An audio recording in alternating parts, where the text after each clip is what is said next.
نے مجھے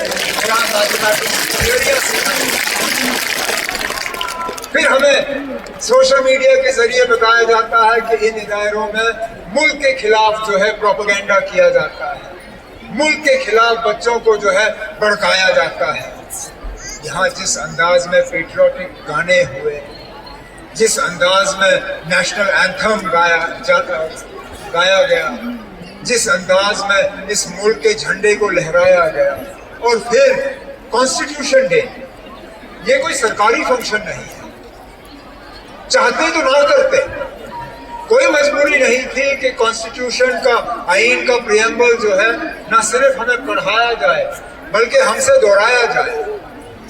میں تو کہتا ہوں کاش وہ لوگ جو ایسی جگہوں کے خلاف نفرت پھیلاتے ہیں مجھ سے ٹکٹ کے پیسے لے کے یہاں پہنچ آ کے ایک دن گزارے، شاید وہ سمجھ جائیں گے کہ جو باقی ملک میں ہمارے خلاف پروپیگنڈا اور زہر آپ پھیلاتے ہو، ایک تو آپ جھوٹ پھیلا رہے ہیں اور دوسرا آپ ملک کے ساتھ کوئی وفاداری نہیں کر رہے۔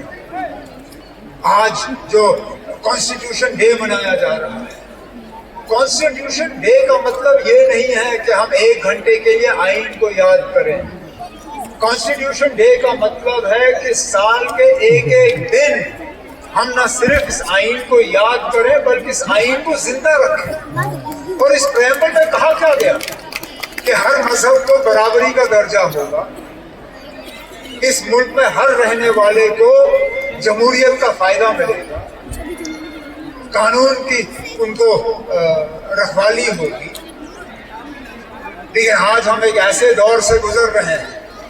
جہاں بدقسمتی سے کہنا پڑتا ہے آج تعلیم کو بھی مذہب کا رنگ دیا جاتا ہے۔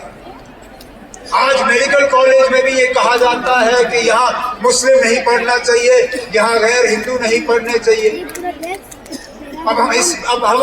ہم بچوں کے میرٹ کو ایک طرف رکھ کے مذہب کے بنیاد پر اب یہ فیصلے کرنا شروع کریں گے، تو مجھے بتائیے نا کہاں جائے گا ملک کا آئین؟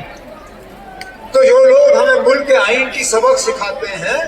جو لوگ ہمیں کانسٹیٹیوشن ڈے پڑھاتے ہیں، انہیں میں دوبارہ اس